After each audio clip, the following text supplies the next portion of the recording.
bem-vindo a bordo. Meu nome é Letícia Cosmos, falta pouco tempo para a estreia de Sailor Moon Cosmos na Netflix, dubladinho!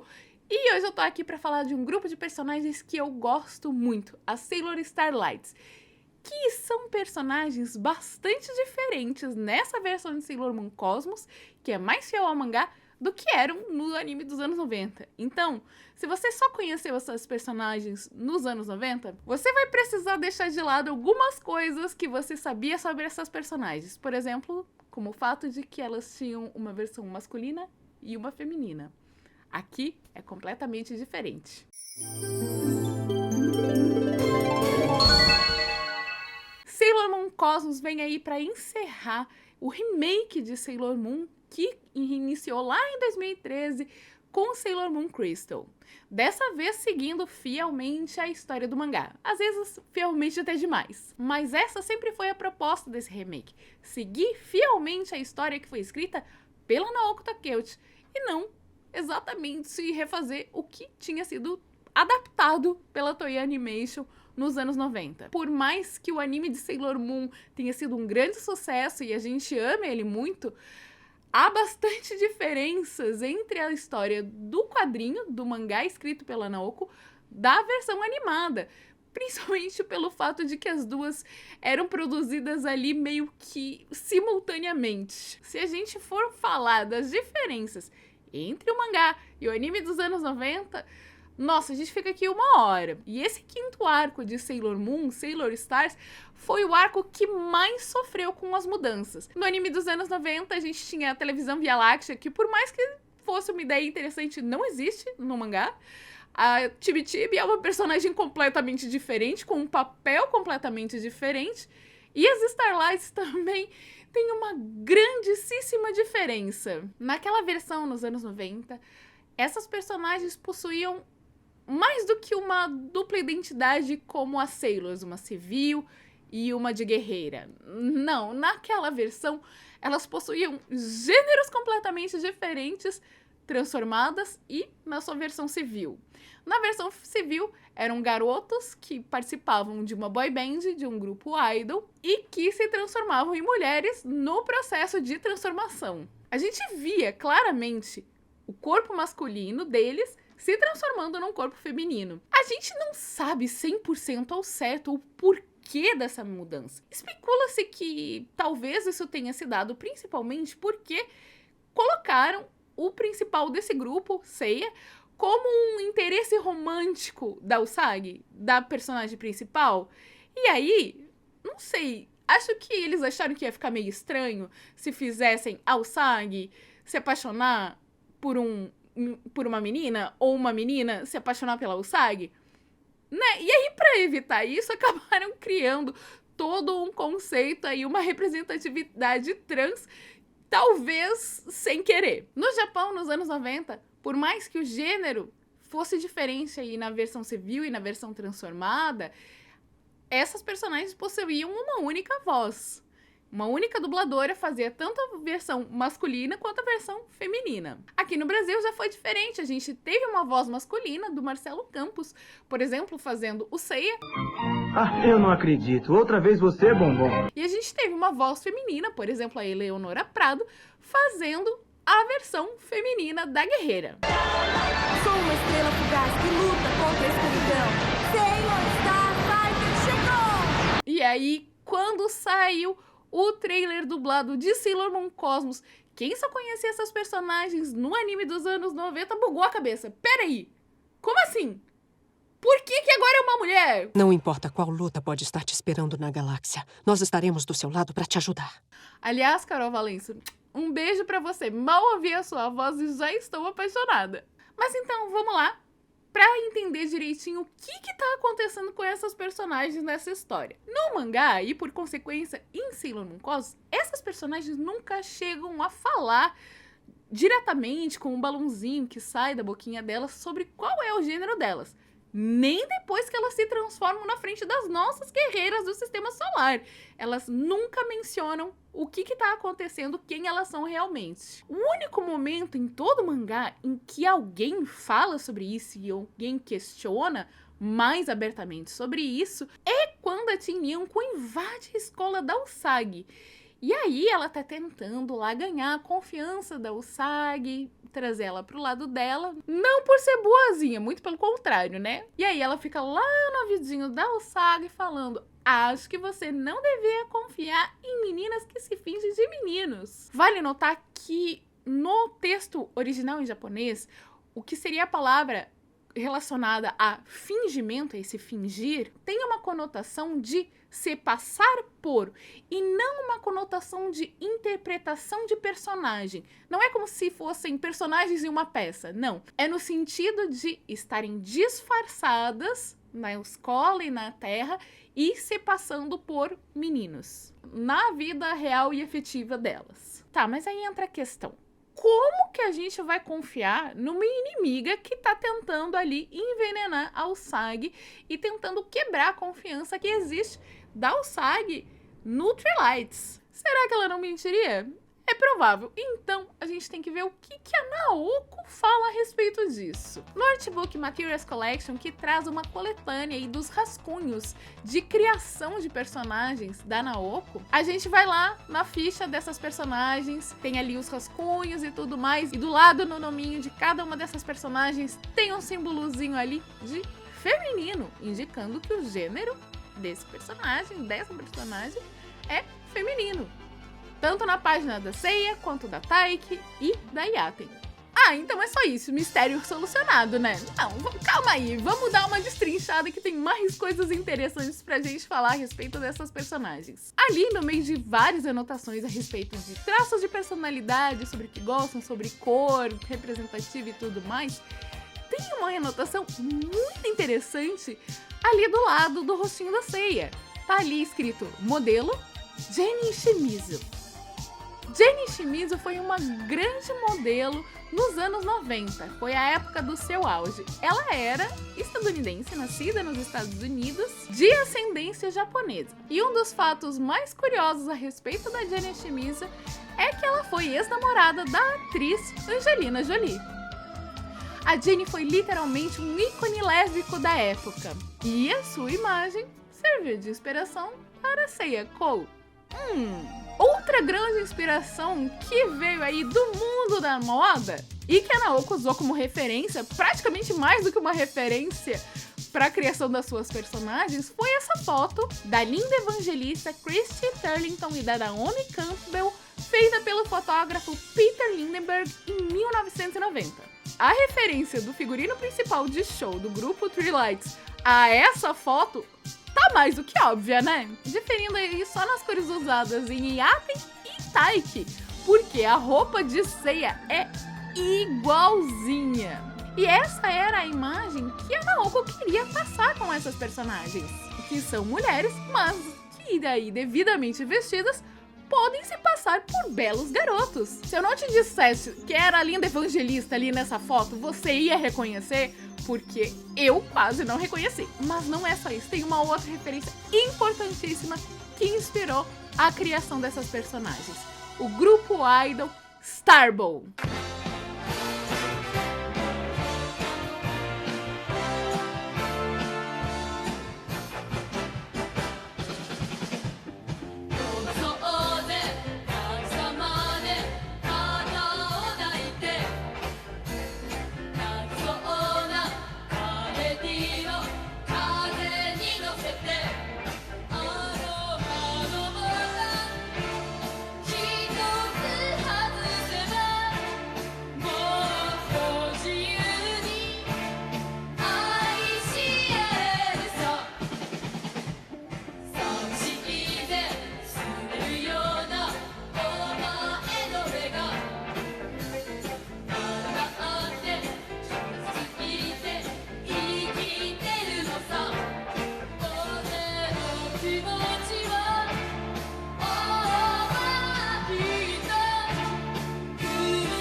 Starbow surgiu em 1982, numa época em que idols estavam ficando cada vez mais populares no Japão. Mas assim, o cenário era bastante favorável para idols solos.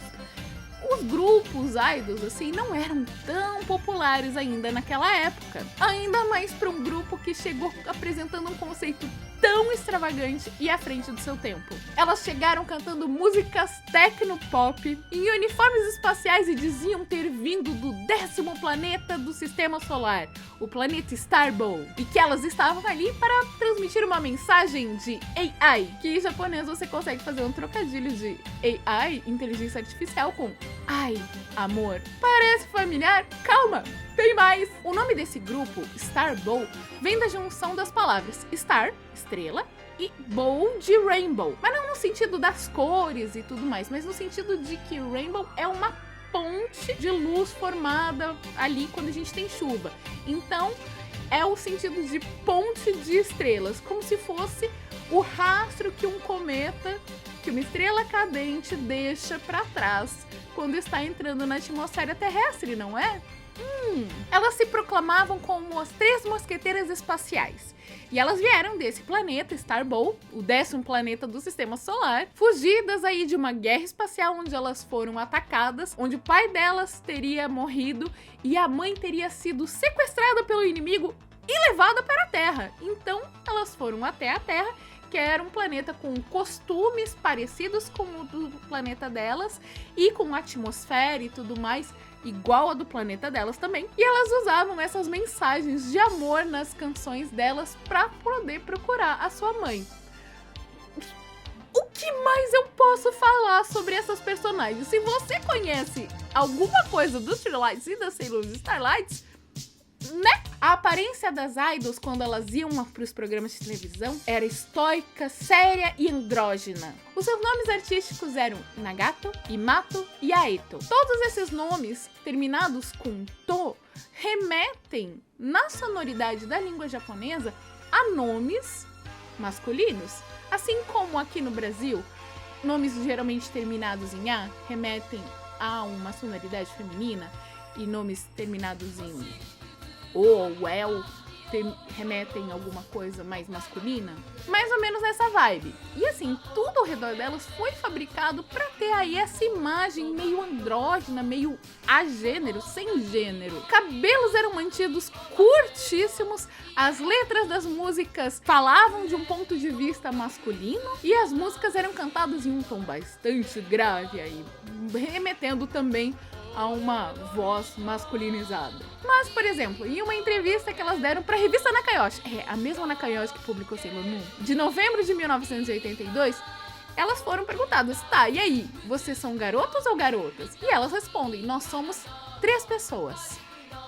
Ícones não binários ou o quê? Assim, pra mim, descobrir a existência desse grupo fez com que tudo que eu achava sobre a Sailor Starlight ficasse ainda mais incrível. E a minha paixão por essas personagens só aumentou ainda mais. Eu acho impressionante ficar olhando os uniformes que elas usavam para as apresentações e comparar em como tem vários elementos ali que remetem aos uniformes das Sailor Starlights. Desde os botões, as tiaras retinhas aqui na testa, as garantilhas grandonas, os braceletes nas cores das idols, igualzinha a cor das idols. O detalhe em V ali na calça, na bermuda. Tem photoshoot delas numa versão civil, vestidas como uniformes escolares masculinos, que lembra bastante o uniforme dos Starlights na versão civil, só que ao invés de serem branquinhos, são azuis. E os cabelos curtinhos, então, nossa, remete demais. Aliás,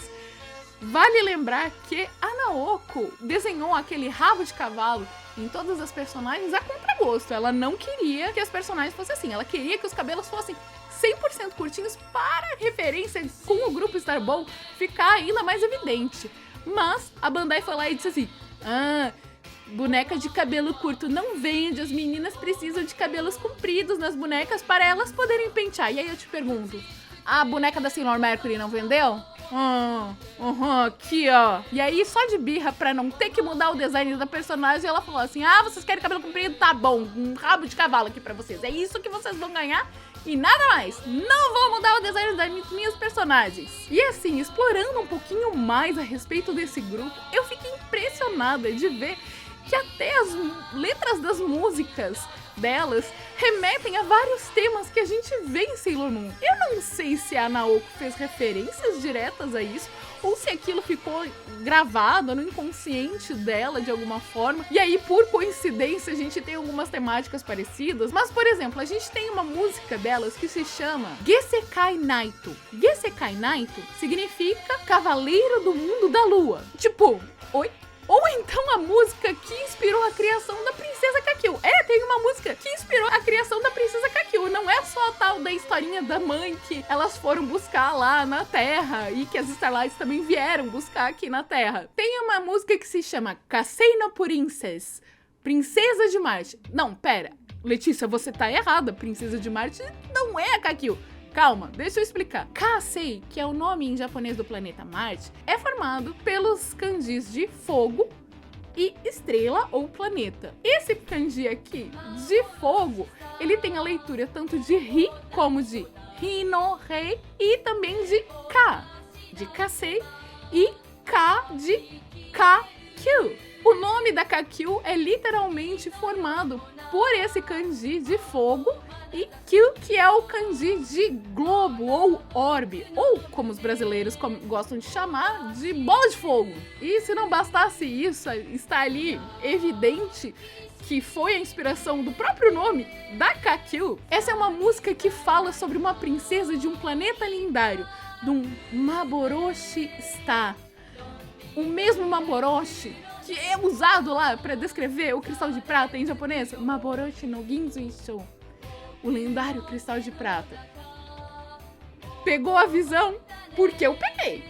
E assim, embora esse grupo tenha tido todo esse conceito mirabolante, maravilhoso, interessantíssimo, elas não fizeram tanto sucesso logo de cara quanto a agência delas achou que elas deveriam ter feito. O investimento em publicidade com elas foi bastante grande. Foi feito um investimento grande em figurinos e tudo mais, e o retorno não foi exatamente o esperado. O que aconteceu? A agência abandonou esse conceito e no single seguinte elas se apresentavam como garotinhas lá com figurinos de garotas. E aí é claro que todo mundo queria saber por que agora elas estavam se apresentando como garotas. E aí elas tinham que responder nos programas de a gente já cumpriu a nossa missão, agora nós já assimilamos os costumes da Terra.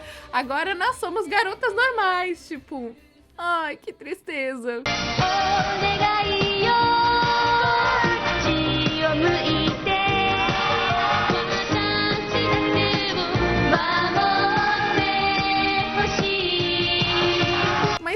Essa empresa não valorizou esse conceito interessantíssimo, se o público não estava preparado para essa estranheza e para essa coisa ali diferentona, pelo menos o grupo parece ter causado um certo impacto em uma certa autora, que na época que essas idols surgiram tinha apenas 15 anos. Quem diria que anos mais tarde Naoko usaria a história que foi mal aproveitada por essa empresa para criar e de certa forma homenagear essas idols em suas personagens.